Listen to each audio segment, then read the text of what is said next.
this morning's workshop is around culture in the workplace.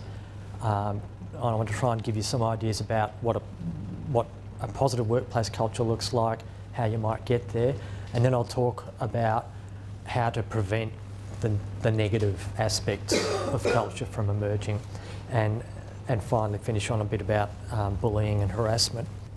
I think it's particularly true in the not-for-profit community sector that culture is a real driving force behind what you do. It's one of the things that, well, the culture and the values of this sector is what differentiates us from the for-profit sector, and it informs everything we do. If it was just about delivering outputs and outcomes, anybody can do that. It's the particular approach that we bring to things that matters, and culture's behind all of that.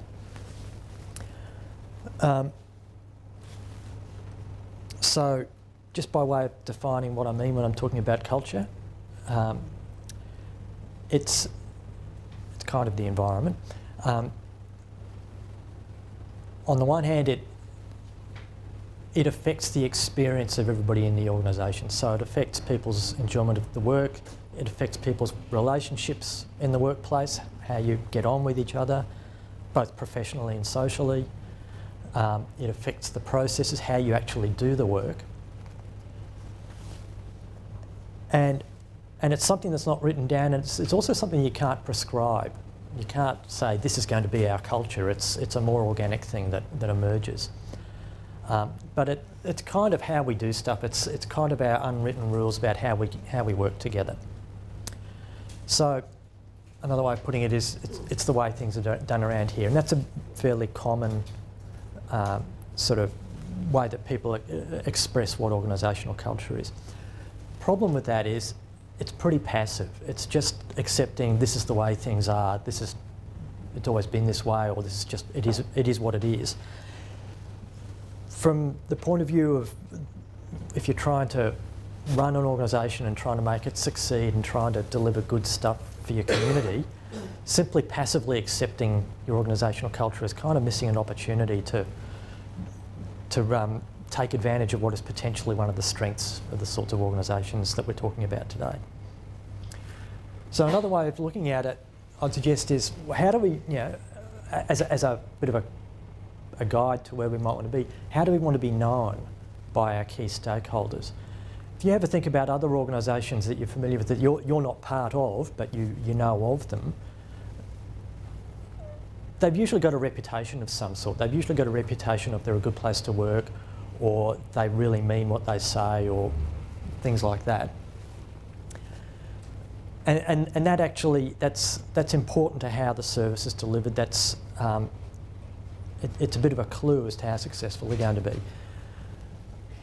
And organisations that have got a really good positive culture are generally going to have a good positive reputation, and it hasn't happened by accident. It's something that people work on. It's not something that it'd be nice to have a nice culture. It's something you actually need to foster. So it's a whole lot of intangible things. It's the values that you have. Sometimes the values are written down in mission statements or that kind of thing,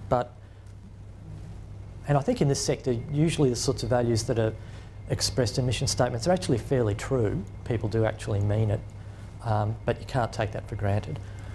But it's also stuff like the history of what this organisation's about, and the stories that are told about what's actually worked in the past, what's special about us. And all of that influences how you're going to work into the future. Those stories about what's happened in the past and the way that we do things influences how newcomers to the organisation are going to operate, because they absorb those stories. This is just some suggestions about the pointers as to what's going on in places where management, well, everybody, but as most of you have a management role, you've got a responsibility to be developing this sort of thing, because it doesn't just happen. So it's about encouraging trust. That's a two-way street. So from a management point of view, that means if you give commitments, you follow through on it. For example, it means you respect confidentiality, particularly if you're dealing with employees. Positive communication. I'll be talking a little bit more about this afternoon in the context of giving feedback when managing performance. But, and I'm going to go through a little bit more about this in a different context in a few minutes, but it's about trying to, I think it's consistent with the theme of this conference, it's about trying to build on strengths when you're communicating with people, not focusing on the negative, trying to find ways to make it positive. And I'm sure most of you can probably express that better than I do because it's what you do in your work. But it's surprising when you're managing employees how easy it is to forget the importance of that. So encourage your staff to be their best, finding ways to create that team spirit, and there's all sorts of different ways of doing that. Offering recognition and appreciation, we all know that, but people forget to do it all the time because you're busy, you're under pressure. But it's critical. It's amazing what just a small little bit of recognition and appreciation can do. One of the things that happens in places where the culture is starting to go downhill is more and more negative communications going on. So the sort of stuff we're talking about is the rumour mill gets going, there's gossip going on, innuendo, basic whinging. And these are all symptoms of a problem. Rumours are particularly damaging when there's any kind of uncertainty or any change going on. So if you're going through a period of change, or either it's been imposed on you because of different funding arrangements, like funding cuts, or simply the management committee's made a decision to go in a different strategic direction, the rumours start up straight away, and the common pitfall for management is management has a great idea about what we need to do. We know what we're going to do. It hasn't been communicated. The rumours start flying. And so you get rumours about people who are going to lose their jobs, or people whose jobs are going to be changed, or who's going to get promoted, who's not.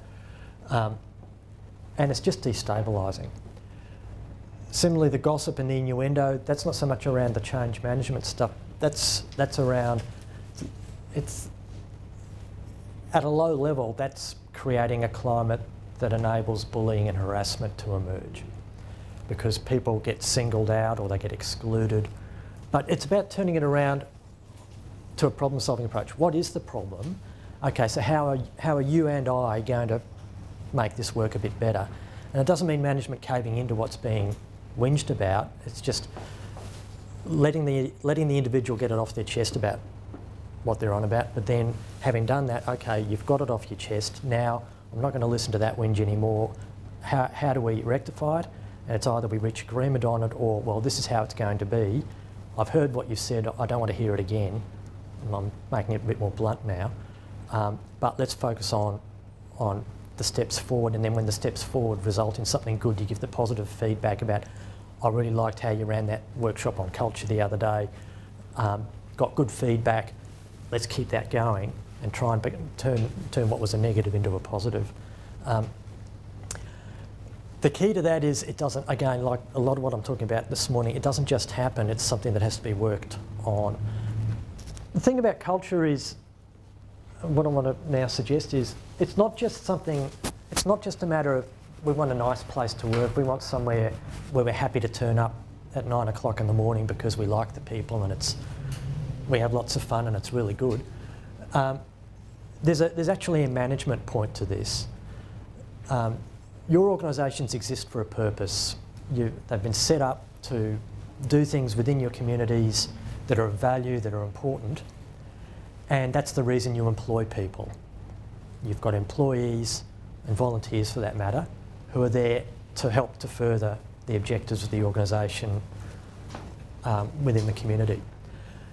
This little graphic just summarises some research outcomes from some research into the Australian not-for-profit sector. It was conducted by a group at Macquarie University over the last decade. And I've just boiled down some of their findings about the things that really drive successful not-for-profit organisations, the things that are commonly found in successful not-for-profits are a really strong and genuine commitment to the mission and the values. So it's not just rhetoric, we mean what we say. A commitment to staff development and supporting staff. People come to work in this sector because they like what it's about, they want to be good at it, and they also want to grow in that role. And staff see that the organisation is actually succeeding. We are actually making a difference in the community, which then feeds back into renewed commitment or reinforced commitment to the mission and values. And it sort of drives around like that is what I'm trying to suggest. And all of that it's about culture. It all starts off with the mission and values, not just what's in the mission statement, but what, as a lived experience in the organisation. A positive workplace culture will help you with morale. Now, morale is a good thing in itself, but it's not. Organisations don't exist to make their employees happy. That's a good ethical thing to have, but it's not your primary purpose. But where there's high morale, you get higher productivity. People put in the extra effort. You've got higher staff engagement. Staff who are really switched on. They're awake to the values and the mission and the strategy of the organisation. They're not just going through the motions. You'll have lower turnover and absenteeism. It's easier to attract and keep the really good staff. And it's something that gives you a competitive advantage in a situation or a context where you probably can't compete on high wages. You've got to have these things going for you. There's a human resource management aspect to workplace culture. So human resource management, for the purposes of this conference, I'm going to suggest there's kind of three strands to it. One is the proactive and developmental stuff about getting our workers to be performing optimally and doing good stuff. There's the preventative processes about preventing bad stuff from happening, and then there's the reactive processes, which is, okay, something's going wrong, how are we going to deal with it? This next, for the final half of this presentation, I'm going to talk about the preventative processes around bullying and harassment and negative cultures, and I'm now getting a little bit more sort of hard-edged, if you like, about not culture just in general terms, but specifically about preventing harassment and bullying, which are the extreme end of when things go wrong. Now, I'm going to spend a little bit of time on sexual harassment simply because there's legislation around it that people need to be aware of.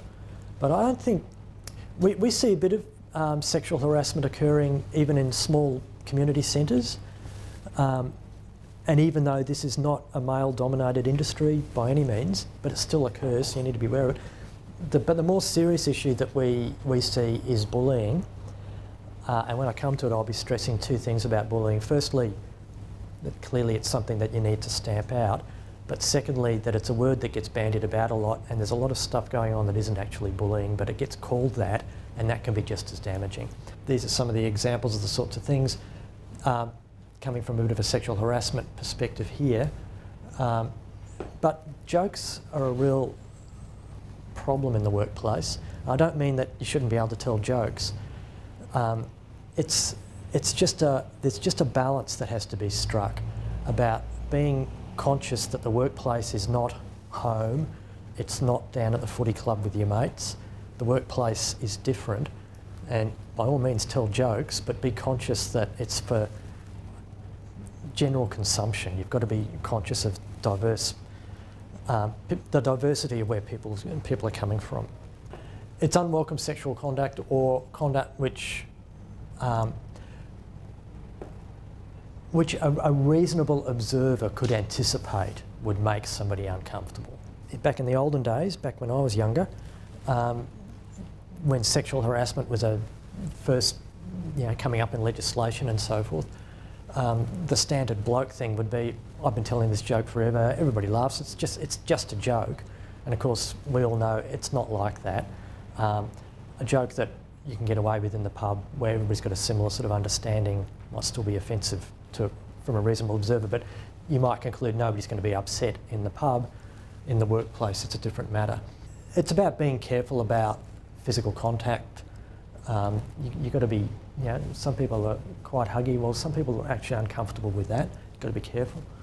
But what it isn't is genuine reciprocal interaction. So I forget what the percentage is, maybe somebody can help me with this, but I think it's something like 60 or 70% of marriages are between people who met in the workplace, something like that. People form friendships all the time. Work is a major part of everybody's lives. It's not that you can't have genuine friendship, genuine relationships of a personal nature. It's just, it's got to be genuine. Genuine is the key word there.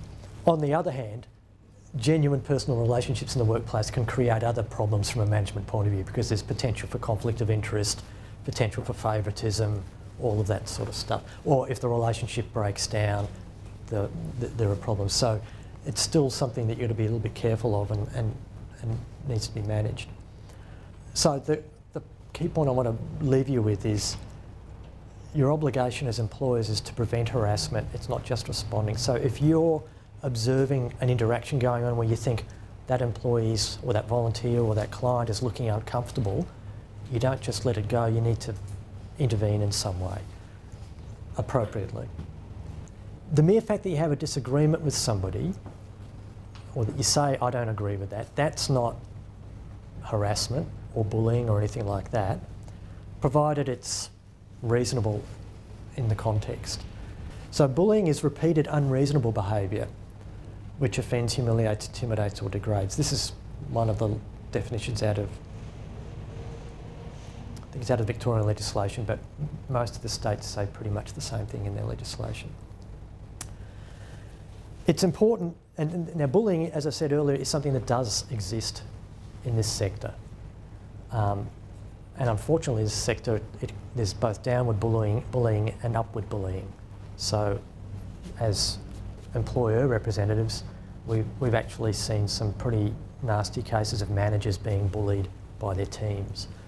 I'm not saying it's an epidemic or anything, but it's certainly a real issue. These are some of the impacts. The reason why the prevention of bullying often comes out of health and safety legislation is because it has quite devastating psychological and physical impacts on people. And the community services sector as an industry has one of the highest incidences of psychological injury work cover claims out of all industries. So in other words, stress claims, one of the highest incidences is in our industry.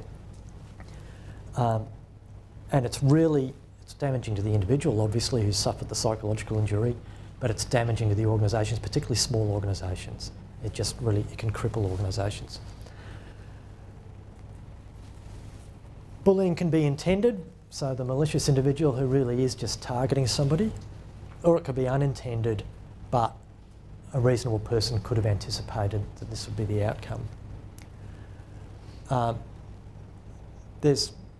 We don't see actual physical abuse in this industry very much, but we certainly see stuff like the micromanagement that was mentioned,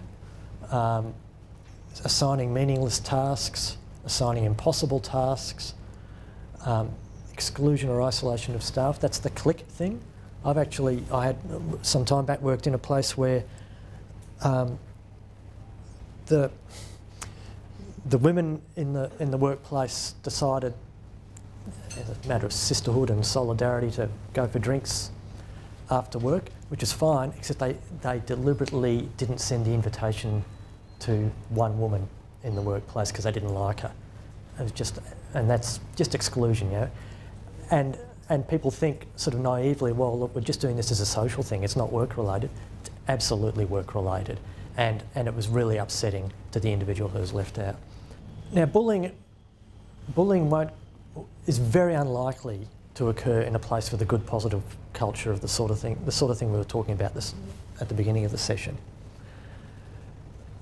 But it can also arise out of poor management. So the story that we heard earlier about the change to the CEO and as a change management thing, change is one of the risk factors for bullying because people get nervous, they're uncertain about where they stand, they get defensive, and that sets up the psychological preconditions for people to start picking on people. So it's important, if you don't already, it's important that your organisation has a policy in place around bullying and harassment, and that you actually talk to staff and volunteers about what the policy is, what the expectations are about how they'll interact, and give them some practical tips about how to interact respectfully with people, how to know how to communicate in an inclusive way, I suppose. The shorthand answer for managers, if there's bullying occurring, is you need to deal with it quickly. You need to get both sides of the story, and ideally, we've said it a number of times this morning, nip it in the bud. Don't let it become something where somebody's going to go off on stress. The earlier you intervene, the easier it is to deal with it informally and just say to somebody, look, you've crossed a bit of a line there, or I don't know if you're aware, but that's the third time you've said that to so-and-so, and I think it's upsetting her. Those sorts of things. You can keep it fairly informal, and hopefully just fix it then and there. If it becomes more entrenched and more serious, then you're having to go down a formal disciplinary path. You need to talk to witnesses, you need to do an investigation, and if it's true that there's bullying occurring, then you need to do warnings and ultimately dismissal if it's that serious. I do want to sort of finish up on this point, because although I've said that bullying does exist in this industry and it is a problem, as employer representatives, day to day we get calls from people like yourselves dealing with performance management issues or whatever, and maybe we have a skewed perspective, but I would reckon more than half of the bullying claims that we see are in fact not bullying. They're simply managers trying to manage a difficult employee, and as soon as they start to have the conversation, the employee says, "You're bullying me," and it goes down that path. This is where a policy can be really helpful, because you can use a policy to educate your workers around what is and is not bullying. Managers actually have a responsibility. It's part of your job. It's what you get paid for, is to provide feedback to staff with a view to not just fixing poor performance, but even with your good performers, keeping them on track and optimising outcomes. So you've got to provide feedback, and sometimes you've got to say, look, you're falling short of what we expect here. Let's try and fix it. Now, I don't know about you, but whenever I've had a manager say something negative to me, I find it a bit upsetting. It's inherently stressful. That in itself doesn't mean it's unreasonable. It doesn't mean it's bullying. And you do have a responsibility to provide feedback to your staff. The issue is doing it reasonably. Reasonable management action, which is what we're talking about here, is actually in all of the workers' compensation legislation around the country. That's one of the exclusions. So in other words, a psychological injury that arises from reasonable management action is not compensable under workers' compensation legislation. And that's a recognition that if you're telling somebody that they're a poor performer and they might lose their job if they don't fix it, of course that's going to be a stressful thing. But you've still got to do that performance management, and you hopefully do it in a way that won't create a psychological injury. But if it does, then that's a defence against a work cover claim. Similarly, restructuring is inherently stressful for all concerned. So, and change management, any kind of significant change, management has a responsibility to do their best to manage it properly so that you minimise that risk. But in the end, some people may find change upsetting, particularly if there are redundancies, for example. Of course, people are going to be upset. All you can do as management is be reasonable about it, be fair about it, be consistent with your values. And if you do that, you will minimise the likelihood of claims. So these are just some examples of reasonable management action. It also includes managing somebody with ill health. It's something that can be quite difficult. And again, the key there, with an employee who's taking a lot of time off because they've got a chronic condition, it's about getting in quite early and having good two-way communication about, well, okay, we recognise you've got some limitations here. Let's see how we can work around it. You know, let's see how we can be flexible to accommodate you to the extent that's reasonable, but not ignoring it. Where we get claims of bullying in these situations is where they haven't had the discussion in 6 months. For 6 months, the employee's been unwell, taking a lot of time off. The manager finally loses patience, wants to start doing something about it, and by then it's getting a bit late. We finished up there with discussion about bullying. That's kind of the pointy end of a toxic workplace. So the other extreme from where we started in the presentation, talking about how you would know if you're in a positive workplace culture.